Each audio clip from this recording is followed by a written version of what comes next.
All right. Hi, everyone. I hope everyone is having a wonderful week. And thank you so much for joining LTK today to talk about back to school and beyond. So shopping in a shifting market. So jumping right in here, we're really excited today to welcome three amazing creator panelists with us. So a quick introduction of myself. I'm Allie Anderson. I'm the Director of Strategy and Insights on our brand partnerships team here at LTK. I've been working with brands in the creator space for many years. So I've really been able to follow the trends and different insights, especially during these big key times in consumer shopping. So with us today, we're excited to have Val Riley with Lovely Lucky Life, Alinda Watts, and Ava Williams. So we'll be doing a brief presentation and then we're going to move into a panel and hear from our creators specifically to give the brands and the agencies on the phone today really insights in how creators are thinking of linking and really thinking of promoting to their shoppers during the back to school season. If you aren't already following them, we suggest you give them a follow. They have amazing, beautiful content. And then a couple just quick things before we jump in. We do have a Q&A section at the bottom, and this will send us direct messages and we can try to get to those at the end, but if not, we can absolutely follow up post webinar. And you will see this deck in your inbox after the webinar as well. So that way you have access to all the amazing insights and data there.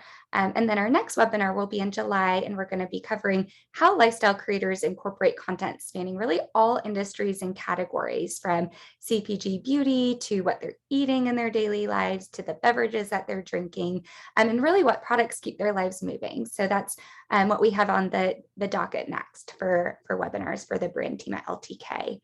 So a bit about ourselves before we dive into some back to school insights. So this is just a quick overview of who LTK is. I know a lot of brands on the phone, we work really closely with you, but some we might not have engaged and interacted with you too much yet. But here's how we're different. So we power creator commerce, and that's a big sentence when you think of powering the whole creator commerce industry, but breaking it out into chunks.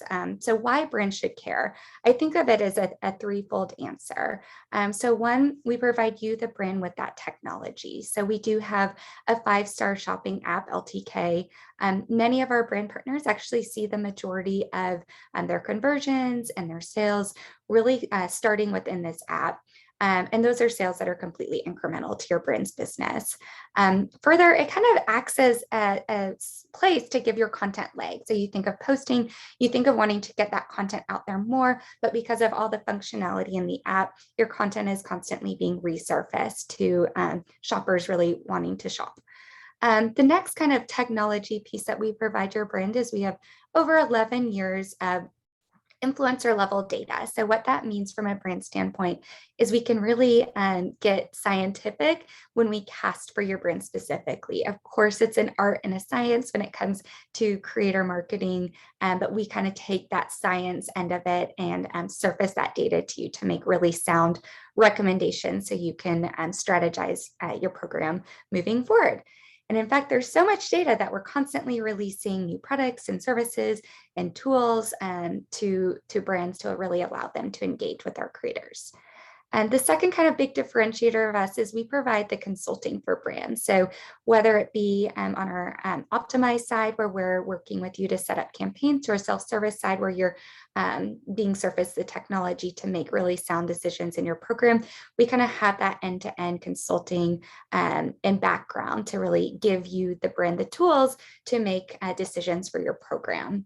And then the third thing, we actually have this on both the influencer and shopper side as well. So we have technologies on both sides. Creators come to us because our technology is so sound, they don't have to learn to code and know all the back end of their website. They just plug into our platform and can immediately start linking to the amazing brands on the phone today, which makes it super sticky and easy for creators. And then on the shopper side, the technology within the app is pretty phenomenal from just a consumer standpoint. So really all of this combined provides brands with a powerful ecosystem to be as successful as possible in kind of the ever-changing creator marketing landscape. So that is a little bit about LTK, but we're really excited to discuss back to school shopping today. So it feels a little, I was talking with the creators before this, and it feels funny to be talking about back to school when everyone just got out of school, but now is the time, especially based on the data that we're going to be sharing today. So we're going to cover insights from two recent shopper studies. So one was a back to school shopper study, and the other was actually more focused on the current state of our economy. So the data will be blended together and hopefully provide your brand with just some impactful learnings as you sit down and think about how you should be working with creators or just thinking of your business during this key seasonal time period. After we go over these insights, we'll move into the creator panel, and if we have time, we'll wrap with some Q&A. So just kind of reading the spoiler here, shopping windows are expanding and creator influence is top when driving purchase. So that's kind of just a little snippet of what's to come. As a brand, just seeing the data and insights in this presentation, again, we hope it guides you to think about your overall back to school strategy and hopefully with creators specifically as well. So I mentioned this on the previous slide, but we'll be sharing data from two studies today. So without reading all the words on this page, we surveyed about 2,000 participants in May, and these are the adult men and women ages 18 plus in the US, so 97% confidence here. So jumping into insight one, consumers are more price conscious. Price is now the most important purchase factor of all audiences. So the next few slides, I'm going to speak to some insights of the data from these studies, and really what our takeaways and opinion is on this data. So again, consumers are more price conscious. So when I think of that as a brand, when you're just sitting down, you're creating that strategy for creators for back to school, this should be top of mind in your messaging. I think the just the beauty of creator marketing is you can get across a lot of different value props. And with the emergence of TikTok and Reels, creators are really able to speak to your value prop. And so with creators being able to speak to that in an authentic way and really pushing price consciousness more on their consumers, this is something that should be built into a creator back to school strategy. This is a larger focus than in years past. We have seen kind of convenience or selection being up there a bit further than price.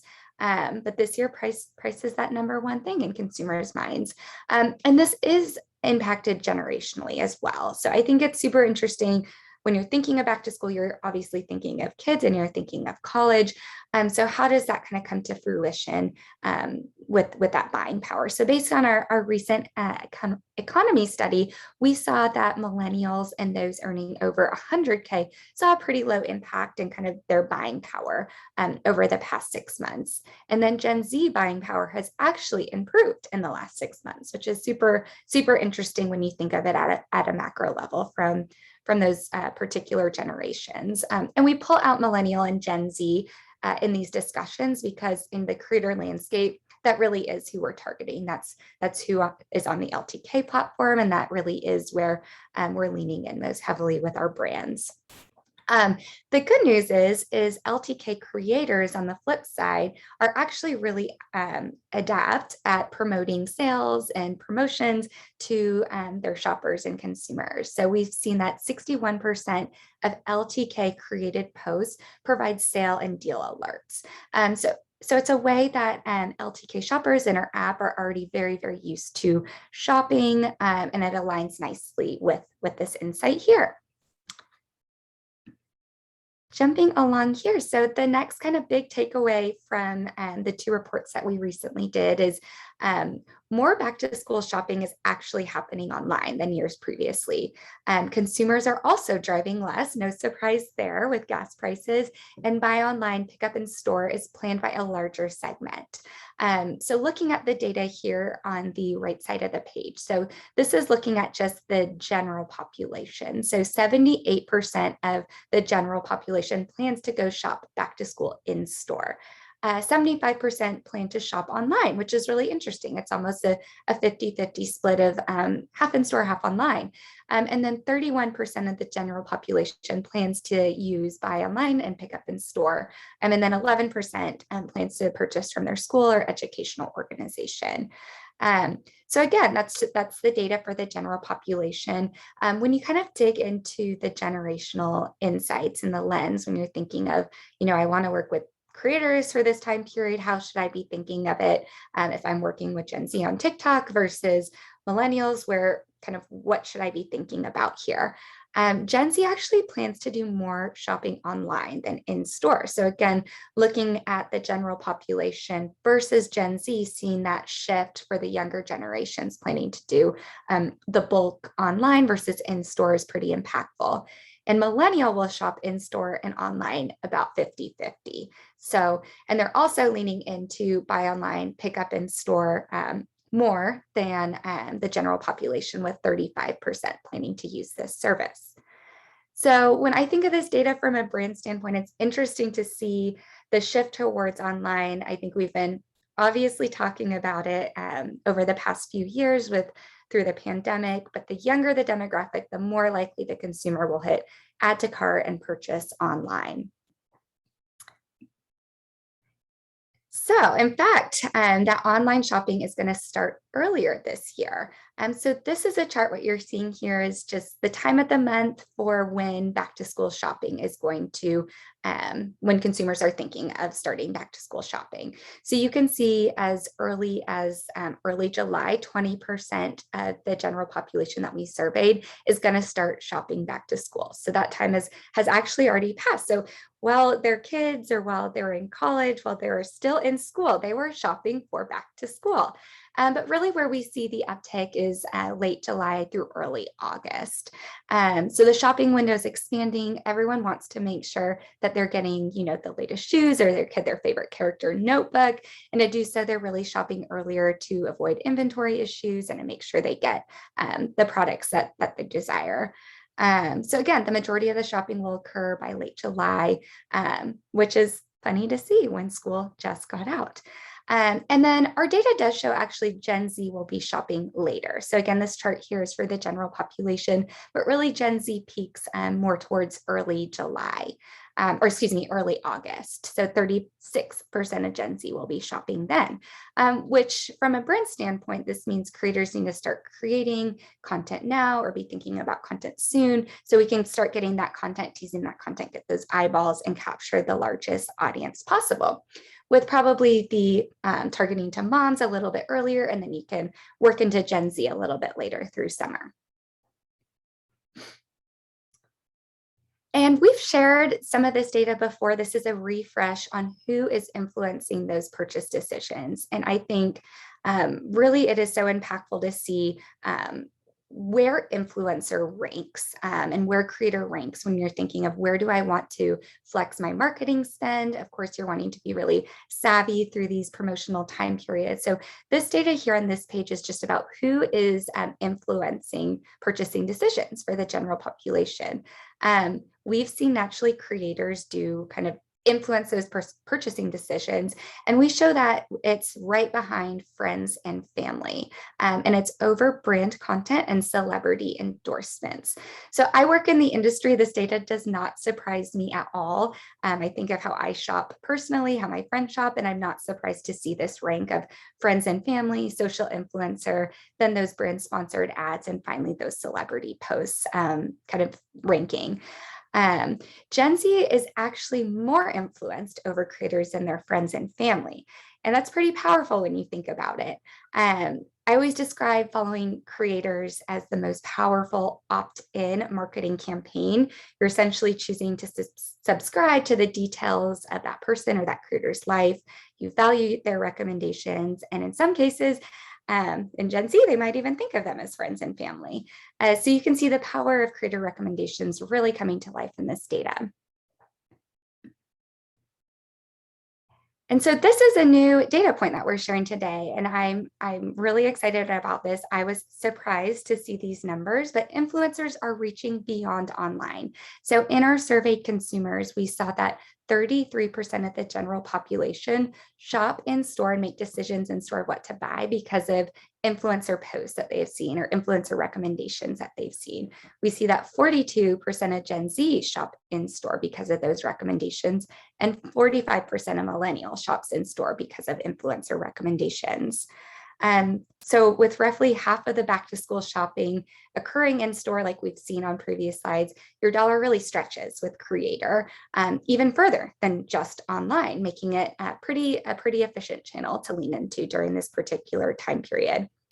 I think of an anecdote just in my personal life. I follow obviously a lot of different creators, but one of the creators I follow was showcasing this amazing planner that she recently got and showing how she meal preps and has lists and appointments and all her kids' activities in it. And I just was so impressed with how organized her life was. And it was through a reel on Instagram.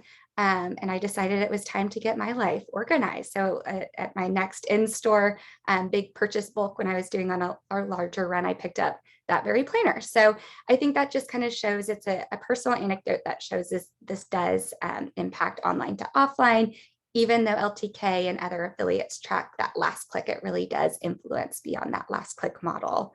And the majority of consumers are shopping on their mobile phones as well. It makes it so easy for consumers to do a quick search while they're in store through favorites in their LTK app or likes or saves on their Instagram. And ultimately it serves as honest product reviews and a seal of approval. So now that we've kind of covered those data points, what age groups are shopping for back to school? By no surprise, Gen Z brands will be targeting them for college, and millennials and the general population. There's a pretty even divide between elementary, middle, and high school. So what you're looking at here is a list ranked by generation of the order of which they're shopping. So I won't read through every single data point, but the general population mostly will be shopping for middle school and high school, Gen Z mostly for college, and the millennial elementary school is their top shopped back to school segment. So from a brand standpoint, it's almost 3 separate creator strategies to put together. And the casting looks different for each, obviously college, elementary, and kind of that older and middle high school age groups. How we cast for each and can kind of pinpoint influencers does vary. And you can refer back to the data for casting and suggested creator messaging, what channels they should be posted to, and really get targeted and nimble from there. And then our last major insights that I'll be sharing today before I do a summary and we move on to our panel. So what you're looking at here is the categories that consumers will be shopping. So we have it ranked with 3 buckets. So again, the general population, every single person that we included in our survey, millennial and Gen Z. So we've covered what motivates consumers, how they'll be influenced when they're shopping, and now we're going to cover what they will be shopping for. So here we have both the general population, and then we move down to millennial and Gen Z. Really, my insights here are millennials trend follows a very similar path to the general population, and Gen Z has the largest differentiators. So I'm not going to read through every single category here, but I have highlighted kind of where groups are over-indexing or under-indexing. So for millennial, they're shopping, and this is by about 5% for over and under. For millennial, they're over-indexing for buying accessories. So I guess accessories for their elementary school age kids over the general population. And then Gen Z, they're under-indexing surprisingly on shoes, a little bit under-indexing on backpacks, also over-indexing on accessories, and then makes sense, they're not buying as many boys or girls clothes, and over-indexing on women's fashion. So that's our main takeaways here on this slide. And then jumping to the next category. So this is the remainder of the categories. Again, we tried to be inclusive of all back to school aspects that you would need, from electronics, which Gen Z is over-indexing into cold weather items, and kind of all the different facets that you would be shopping for back to school. So where really Gen Z is over shopping compared to the general population is electronics and personal grooming, beauty, and makeup.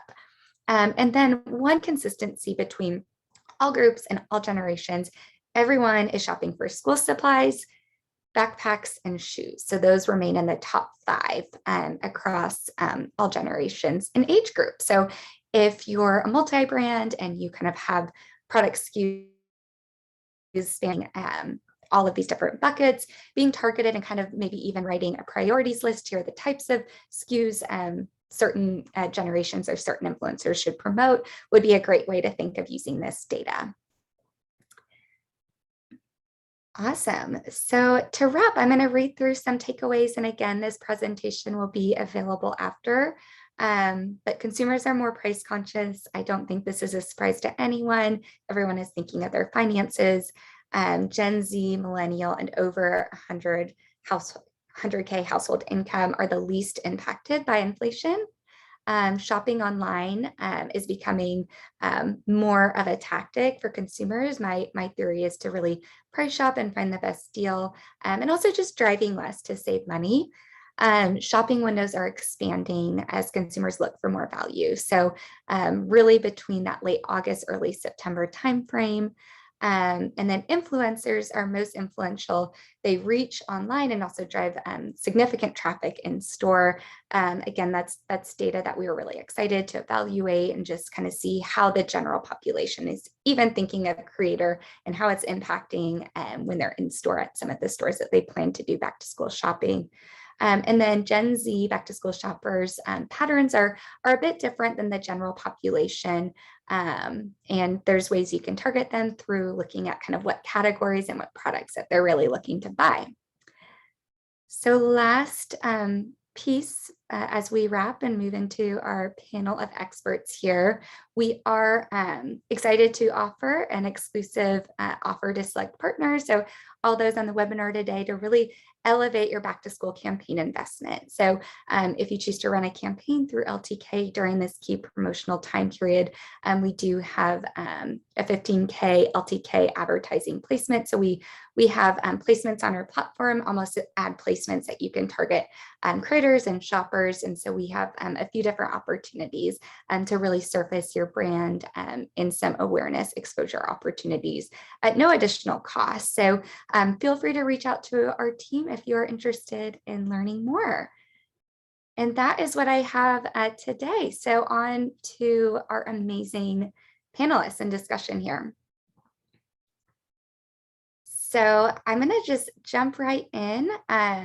Thank you to our creators for taking the time to share your insights with the amazing brands and agencies on the phone today. I just powered through some back to school data and really how those insights can be applied to brand specific creator strategy during a big promotional and seasonal time period for their brands on the phone. But we wanted to bring the talk full circle and hear directly from our amazing LTK creators and just how you're thinking of preparing for this time period. So without further ado, I'm excited to introduce Val Riley with Lovely Lucky Love, Melinda Watts, and Ava Williams, and they are all LTK creators. So jumping in, we're just going to kind of do round robin today, but I'd love the brands on the phone just to get to know a bit more about yourselves, the content you focus on. So starting with Val and then on to Melinda and Ava, just tell us a little bit about yourself. How did you get started as a creator? Anything you want to share to set the stage today? All right. My name is Val Riley. I am the founder and content creator behind Lovely Lucky Life. So I have a journalism background. I spent my career in digital marketing. And after the birth of my second baby, I left corporate where I was working in social media and content creation to do my own thing. So I've been doing this for 7+ years. And my husband and I live in St. Louis. We have 4 children now and 2 dogs, and it is crazy chaos. So I'm happy to be here. Hi, my name is Melinda Watts, and I am in Sacramento, California. I got started just living my life as a busy mom. I have 4 kids, and I just started sharing my life online. I'm a recording artist, so I was already online sharing my music. And the more I shared my family and just my day to day mayhem as a mom, I started getting into creating content and falling in love with sharing my story and working with brands. I've been doing it for moonlighting, I would say, for about 4 years, but really getting in the groove of it the last two. Awesome. All right. Hi, everyone. My name is Ava. I'm currently a college student at UCI. I really got into content creating. I grew up as a model. So, starting at about 14, I was surrounded by fashion and photography and just kind of fell in love with creating my own content. And at the time, I didn't even think about monetizing it, it was all just kind of for fun. And then as I grew up, I kind of became the girl that everyone turned to for fashion advice or, just a blunt opinion on whatever they were wearing. And so I realized that I could be sharing all the content that I was just kind of playing around with on my own Instagram on platforms like LTK. So that's kind of how I got into it. And I've been doing it now for 5 years. So Awesome. Well, thank you for sharing a little bit about yourselves. Each story from creators is so unique. And I think that's really one of the things that makes creator marketing so interesting from the brand side, just that ability to plug into diverse backgrounds. It allows you to reach a unique audience that the creators built. So next question, I'd love just to hear what type of content each creator focuses on, who's your audience, anything you can provide on that topic. So Melinda, and then Ava and Val, if you can give the brands on the phone just insight on the content you create and who your audience is. Okay, I create mainly for women.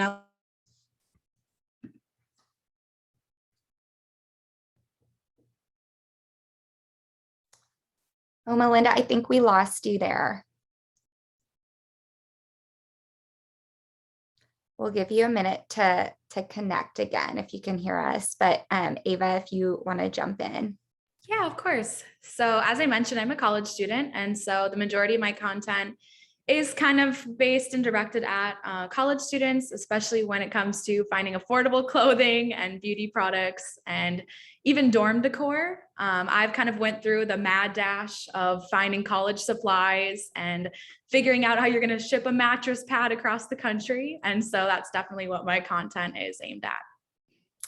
I love that. That would have been so helpful when I was in school to have that content in my life. Val, what about yourself? So I create content for busy moms like myself, who really kind of lean into the chaos and are just here for the everyday. As far as like platforms, all the content that I create, I'm always trying to solve a problem, make their lives easier, even if it's, saving them a couple minutes by sharing the best pair of leggings.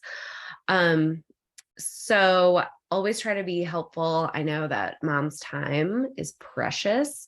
So always thinking with that lens, and then types of content, short form, because my gal is busy, Instagram stories. And I also try to make sure that I have a hub of content always on the blog so that when someone is watching something and they cannot act right at that time because there's a kid getting off the bus or a baby who needs, to be fed, that there is a place for them to refer back to and sort of find what they're looking for. That's so smart. Creating kind of multiple touch points for consumers and shoppers to interact makes a ton of sense. Ava, I'd love to hear what channels do you typically focus on? Where do you see your audience kind of living and interacting with your content? Sure, yeah. So my main two platforms are Instagram and TikTok. Recently, as I'm sure we've all seen, there has been a huge kind of burst of video content and seeing success from video content. And so even if it's kind of just a short outfit of the day reel, that can be transferred over to TikTok as well. That's where I found the most success. And that's where I believe the most consumers are. Because from a picture, you can't exactly tell how it's going to look if the person turns around or takes a few steps in the heels. But from a video, you get a better idea of what you're really going to be purchasing. And so I tend to lean towards video content on Instagram and TikTok. We're seeing that on our end as well, the emergence of video just being highly engaging. The engagement rates are off the charts. So we're seeing kind of that video strategy becoming a huge part of a lot of our brand campaigns and partners that we work with on more of an evergreen basis. Melinda, I'm glad we got the internet working again. Yeah, it just threw me off. I don't know. Awesome. Well, just to catch you up, we'd love to hear from you about the type of content that you create and really who your audience is, what channels you're focused on, anything along those lines that you can share with the brands and agency partners on the phone today. Okay, I love sharing with moms who have children who want to have fun with them and capture memories. That's like my first connection, but I'm also a plus size woman. And so I love sharing plus size finds, affordable fashion.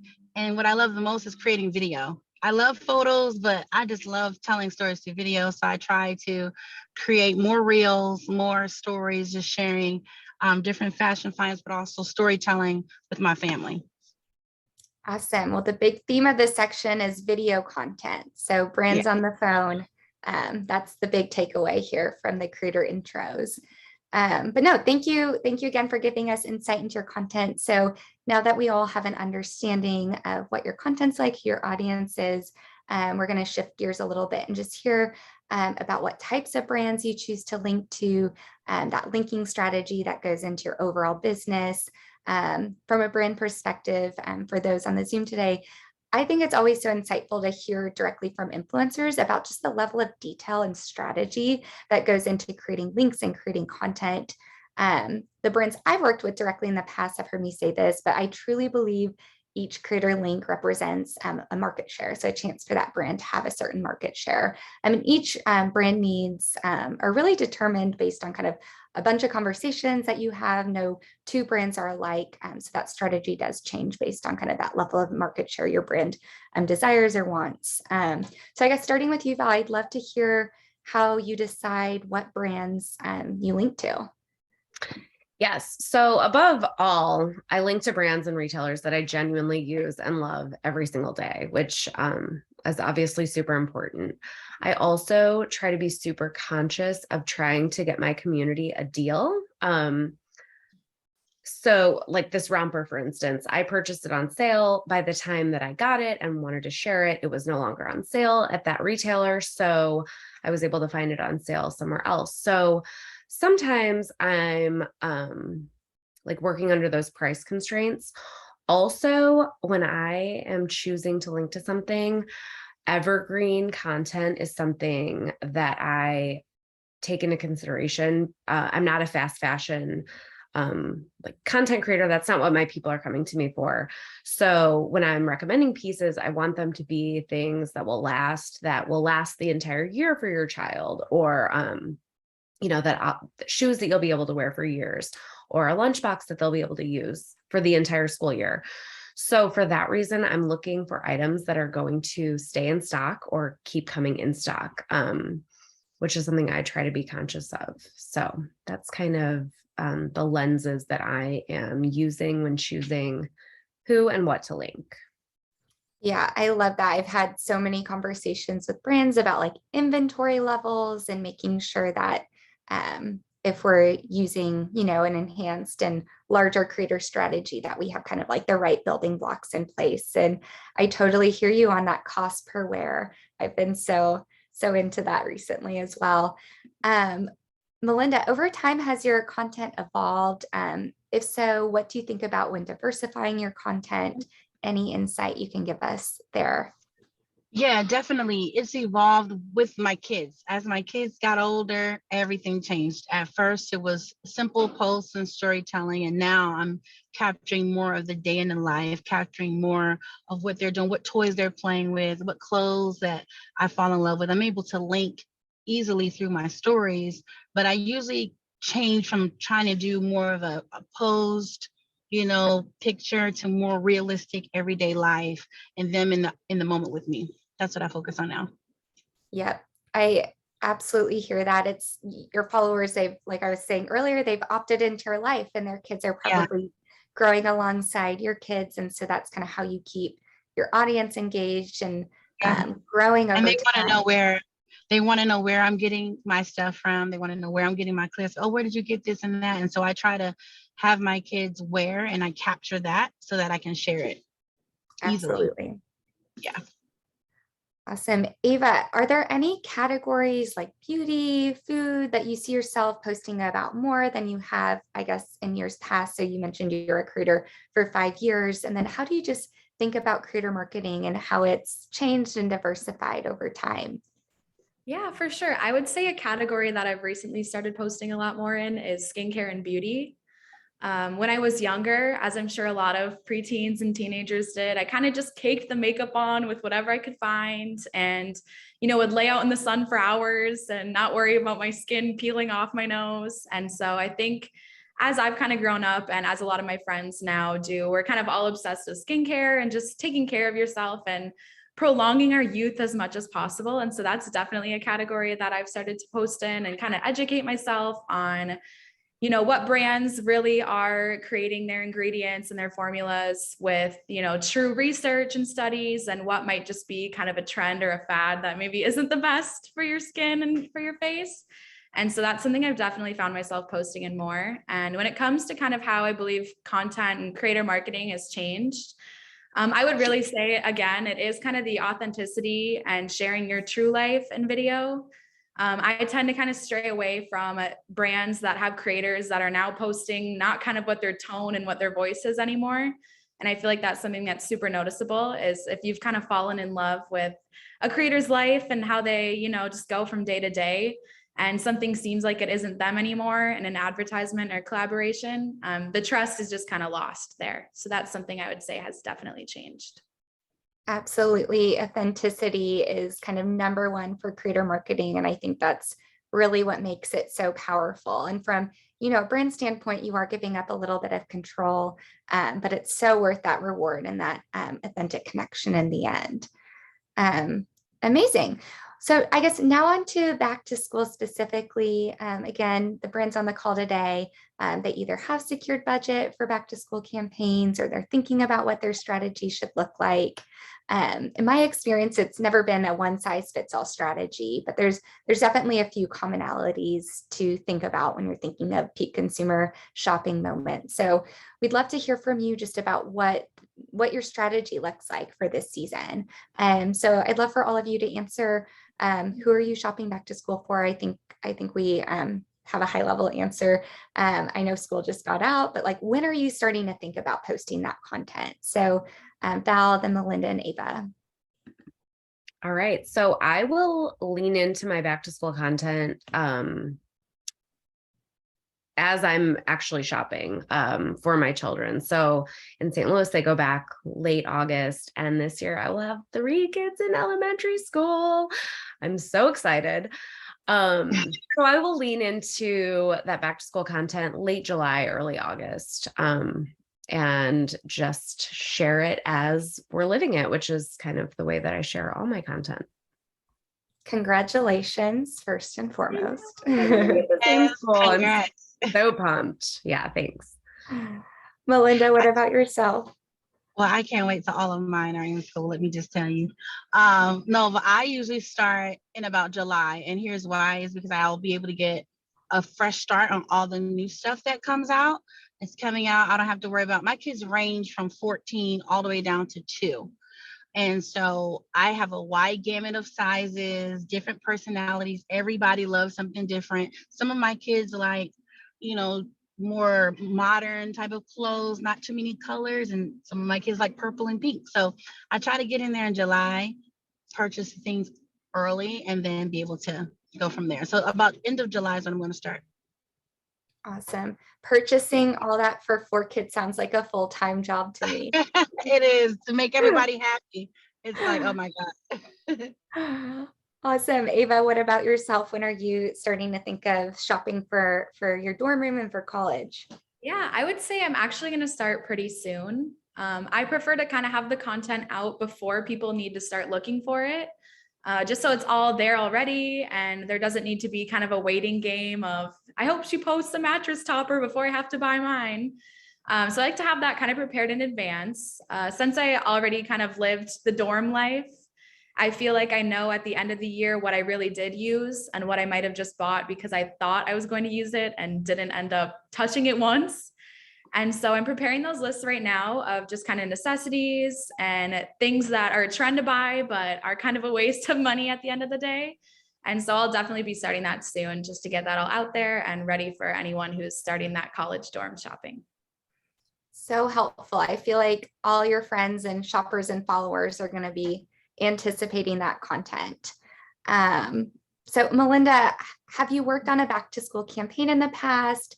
And then just from general collaborations, what's worked well for you? I have. I actually worked with a game, actually, was back to school, was for Homer.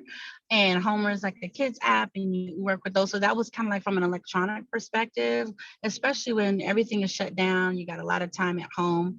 So that was great. And also, I've done some things with Maurice's, and they're going back to school with their new line called Evzy, which is for preteen girls.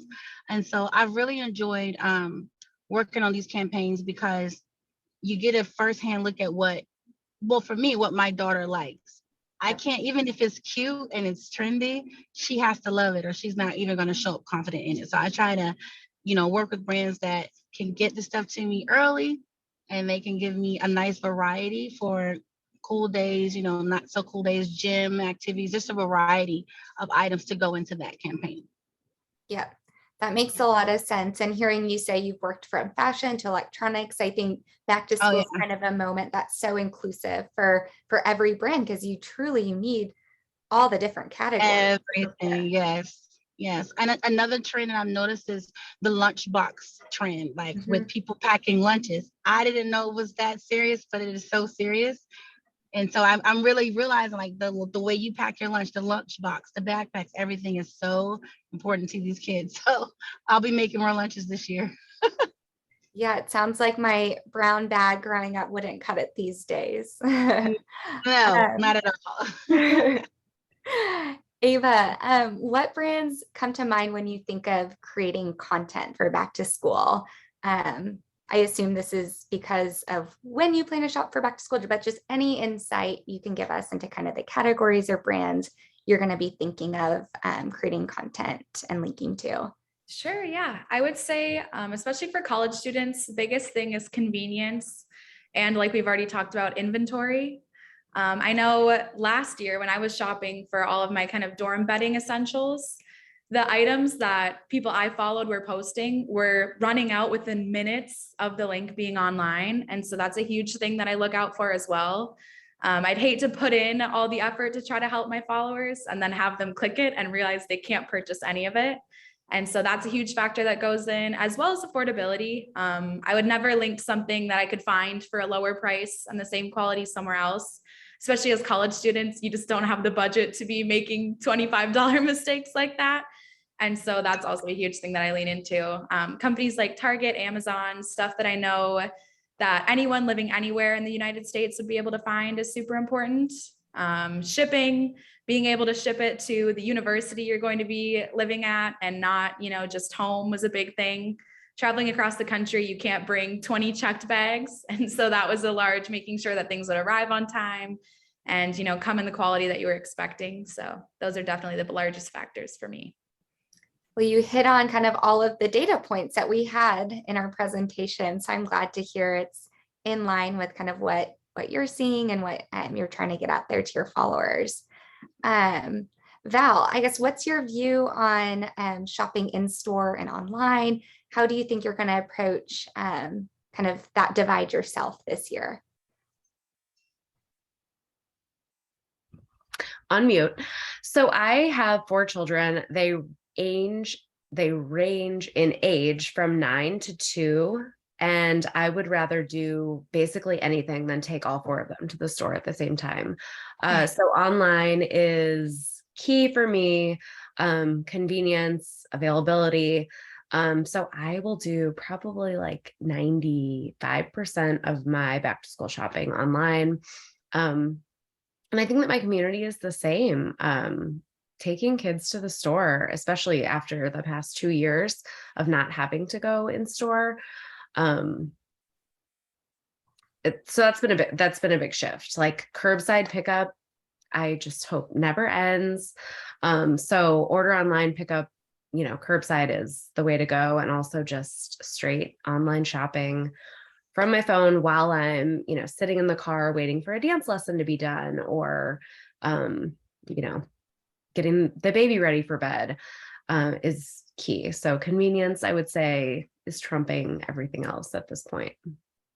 Yeah, I definitely hear that. And I think, one of the best things to come out of the last 2 years is the buy online, pick up in store. I think that feature is just, it's a game changer for certain groups of people. Um, so this is for everyone. And before we wrap today, so we have a couple questions left, but what categories will you be posting about for back to school? How do you think about that? How do you promote certain categories? Do you exclude some purposely? Just really any insight. So Melinda, we'll start with you and then Ava and Val. Okay, so my kids are really into shopping a lot now, especially my 8-year-old. So I'm going to focus on footwear. I'm going to focus on items that I can mix and match with other items that they can wear. And I don't have to worry about getting a lot of separate outfits. I can kind of mix and match those. So neutrals, I'm going to be focusing on clothing, backpacks, and shoes, tennis shoes. Specifically, I'm in the market for sneakers because they tear up anything else.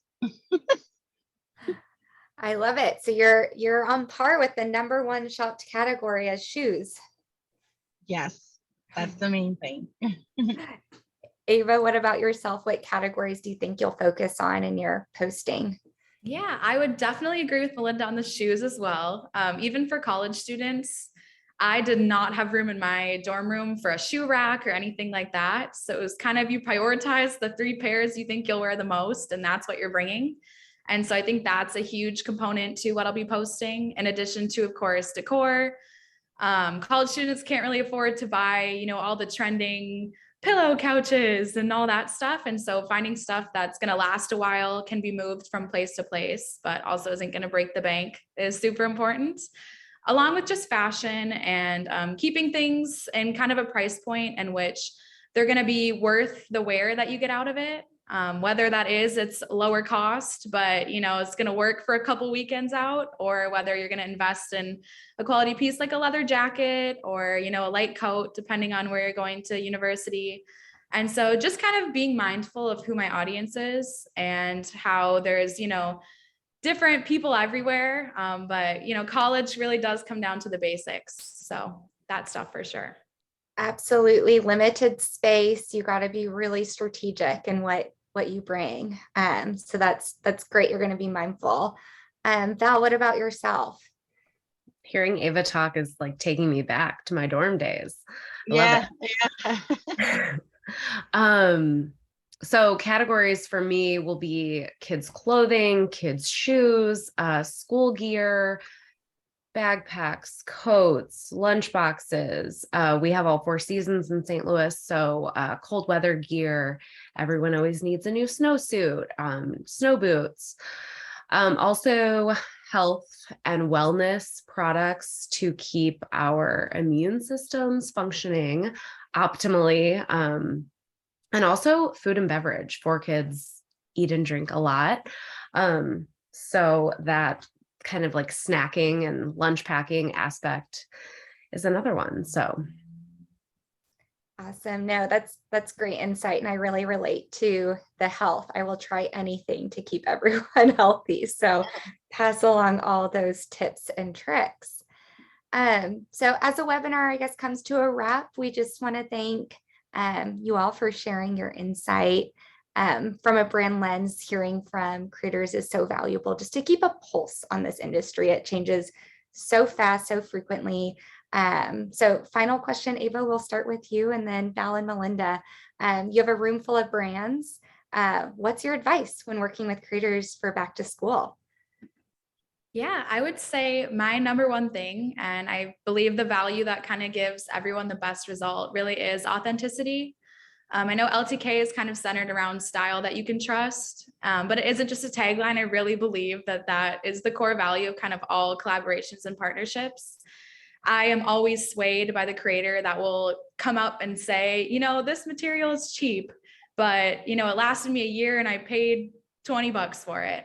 Or, just being honest and making sure that everything that is a partnership or collaboration, that you're keeping the creators kind of tone and personality in mind. People really do follow people that they can trust. And I know that I think of creators as friends and family sometimes. I was even talking to some of my family members about this. There are a couple influencers where I'll go and I'll look and I'll be like, oh, that hat fits her. And I remember that she said she has a big head and I do too. So it's stuff like that where I just think it's really important to kind of stay true to who you're working with. Of course, there needs to be guidelines so that everyone can get the most out of the collaboration, but just authenticity is definitely key. Awesome. What about Val? So approaching any partnership, any time of year, I always love to understand the brand's KPIs and their goals so that we can best align on deliverables and messaging. And just so I am ensuring that I am a good partner and everyone's happy at the end of the day, is always helpful. Back to school specific, I am seeing as a mom, a lot of focused appreciation on teachers and the work that they're doing. And so any brands that are kind of conscious of supporting teachers, I've done like clear the list initiatives for teachers in my community where I'm sharing their like Amazon classroom wish lists. I think any kind of like give back campaigns that can kind of like align with a brand are super important. And I think that that makes people just feel better about a brand and making a purchase and kind of humanizes brands. So that would be something that is like important to me. And then kind of what Ava said, as much creative control and authenticity as is humanly possible with any collaboration is super important and really just comes across. So those are my three. Amazing. And Melinda, you're wrapping us for the day. Okay, I would say first and foremost is authenticity and relationship. I think you can work with a creator and collaborate on something really quickly, but that relationship, give it some time if it's feasibly possible to give it time, because our audiences really want to see relationship. They want to see that I absolutely love this brand that I'm talking about, and I'm not just saying I absolutely love it. Like, it takes a little time, so be open to something long term. Be open to diversifying the type of content that you're looking for, how you are rating it, and what you're looking at your ROI per se. I think it's also important to, you just never know what that creator has up their sleeve. You know what I mean? Like you never know what they're thinking of. And so I think developing that relationship is number one for me. I want my brands to love me, and I want to love them and be true to the content that I'm creating. Another thing is getting ahead of the game. A lot of creators, I know for myself, I have to plan early. And so 2 weeks out, I want to be able to, at least 2 weeks out, I want to be able to have that content ready to roll. So put it in my system, pump it up, get everybody excited about what's coming. And I think when you give a creator some time to really give their best, I know for me, I'm going to go extremely hard on making that content what you want it to be. But give us the time and the tools to do that so we can stay excited about it. All amazing answers. The big themes are authenticity. So again, just creating that authentic relationship and kind of giving that creator the reins to do what they want. I feel confident with all the campaigns I've worked on at LTK. When we do that, the content just becomes so much more engaging and stronger. And we've cast that creator for a reason. We've done our research, and so I think it's amazing to hear you all say that. And I think the other big thing that I pulled out from your answers is you want to make sure the brand's happy too. And I think it's a mutual relationship. You don't want to create content where the brand's like, we didn't love this or we didn't love the results. So making sure that's really decided on up front is so important, and kind of setting those guardrails in a way that allows you to be authentic, kind of creates that trust and that, that excitement on both sides. But that is all I have today. I just want to thank our amazing creators and thank our brands for taking the time to learn a bit more about back to school and the insights we've recently pulled, and hear from our LTK creators about how they're going to post and link and who their audience is during this big promotional time period. So thank you all. I hope you have a wonderful day. Thank you.